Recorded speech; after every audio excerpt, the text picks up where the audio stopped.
A lot of you are going into 2025 asking your best friend and your girl and your mom if you're chopped. And just keeping it real, if you have to ask that question, you probably are. And I get it because I've been there before and it totally sucks. And there is a way out of it. You don't want this year to be like all the years before, and there's things you can do to actually change that. So hopefully this time next year, it's a reminder of what you accomplished in the interim. First piece of advice is start small. Start by just implementing one small habit into your day-to-day. For me, it all started by waking up 20 minutes earlier and just reading a book during that time. Don't be one of those jabronis who says they're gonna wake up early and they're gonna meditate and they're gonna work out and they're gonna eat natural when they've never done any of those things all year. Just start with one thing, pick it, and it'll compound later. The second thing is, do you even know what the not chopped version of you is? Like what it looks like, what they do, those habits, who that person is? If you don't, then you need to write it down. You need to have some vision of who you're trying to be or where you're trying to go. And it starts by just getting it on paper, or at least out of your head. Most people don't even have it defined. So start out with one small habit that's completely manageable, then write out the vision of at least where you're trying to go. And the last thing you need is to just find a way to put it in your schedule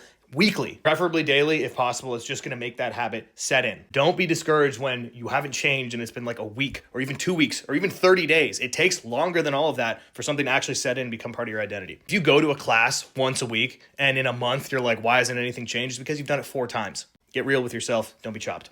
Happy New Year.